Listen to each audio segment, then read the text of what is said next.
Hi guys, welcome back. This is the first video of 2023. It's been a really long time since last made a video. Life has been busy, but guys, so today we're working on the two-door.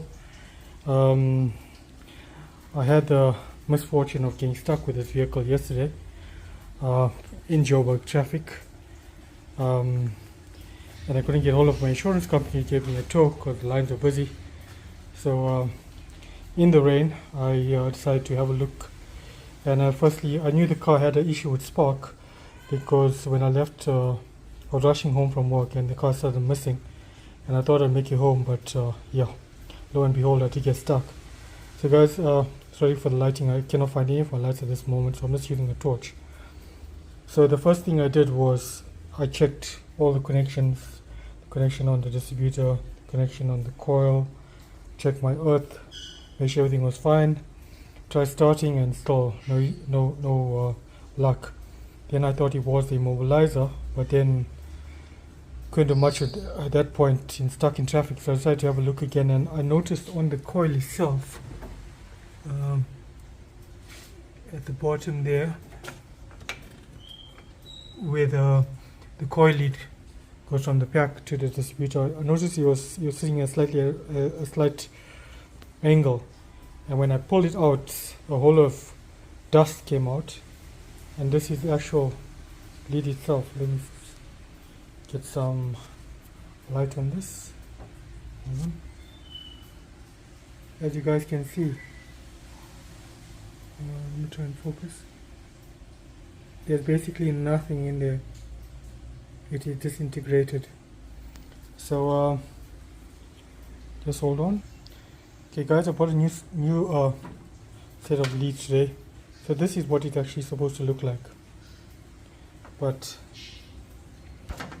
this is presently what I have.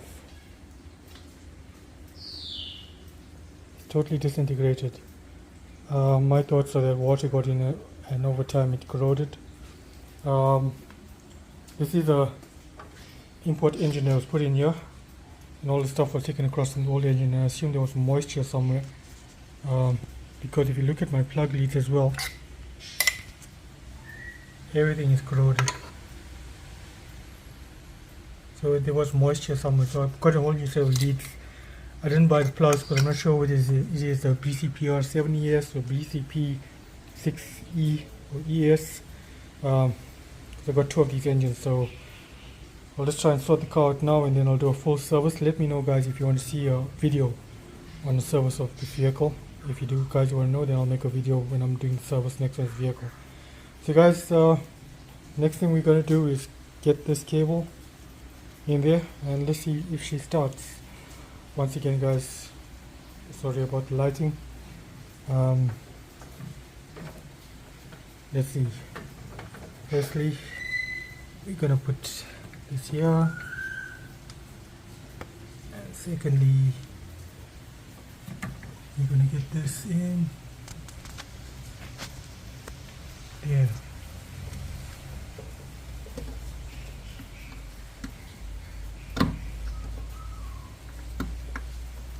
Okay guys, it's not going in. There's something wrong.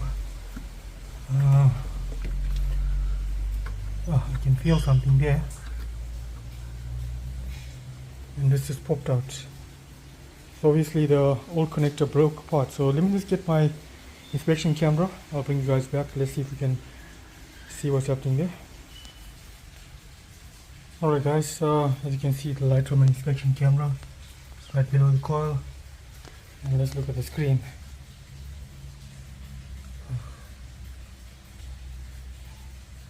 I don't think it's picking it up.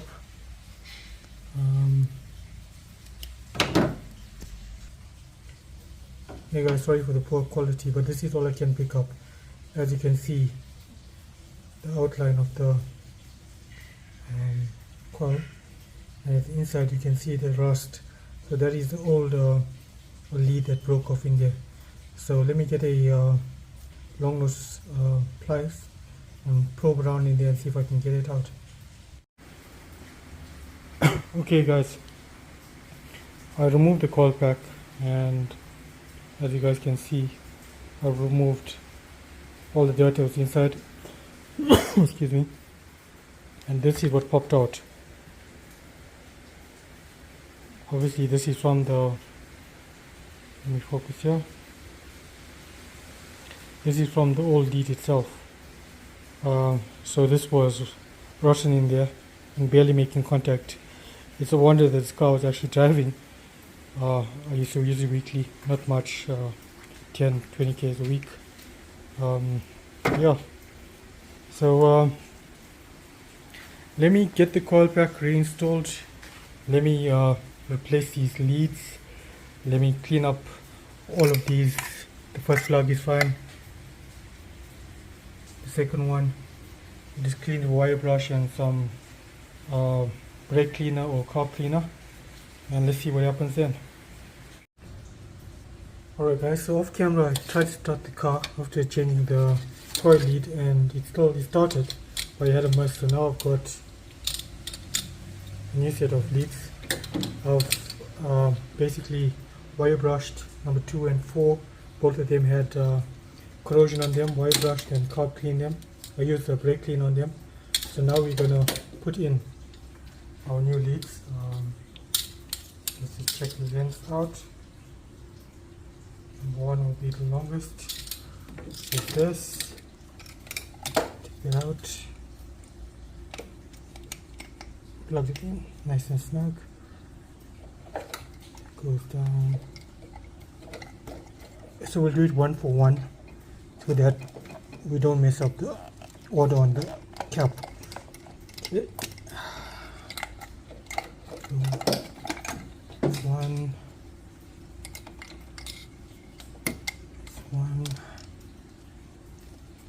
So basically 1 and 4 opposite each other. 2 here.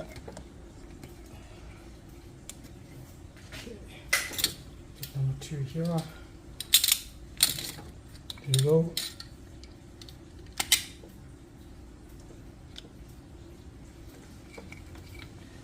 You guys, I'm not really bothered about running it neatly for now. As you guys can see, this engine is in a state and it needs a proper detailing. Not only that, it needs, the wiring needs to be neatened up. It's actually quite pathetic, but she runs, so that's what I need for now. Okay, that's in. And the last one is number 4. There we go. Number 4.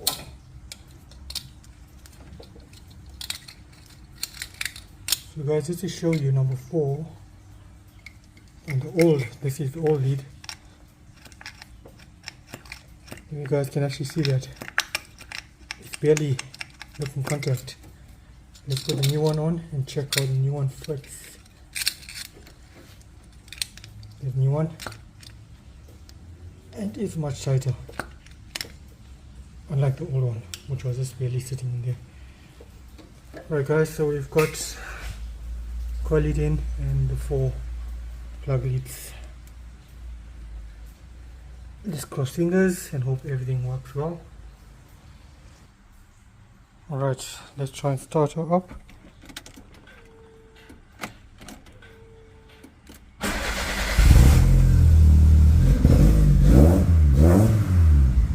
Yeah.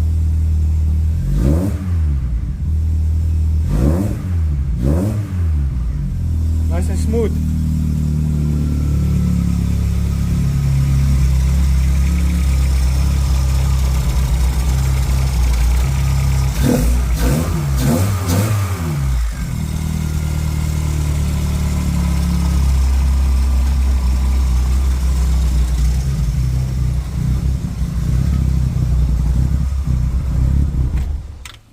Alright guys, quickly just switch off.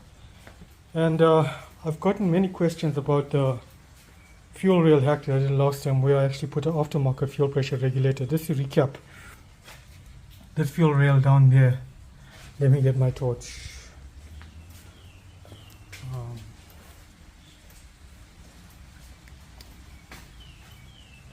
Okay, this fuel rail down here, it has an outer, which you are seeing, and an inner sleeve.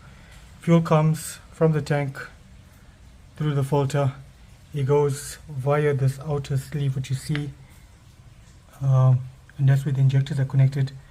And then it goes via, you can see that's the fuel pressure regulator with a little pin popping out there. That's where your vacuum pipe goes, and that then is connected to a thinner inner pipe which comes out, and that goes to your return back into your tank. So here the inner pipe popped out, was broken. So what I did was I basically put on the out, so I connected as per usual into the bigger tube, and the out is coming to the fuel pressure regulator, and then you can see there's a vacuum line that goes to the intake. So as you can see up here, there's the needle. As you guys can see, it's on 0. So let's start up. Obviously the fact that she's starting itself tells you that it works.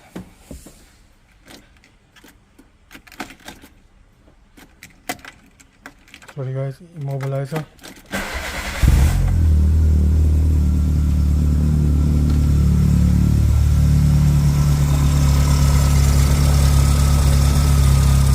Rev it up.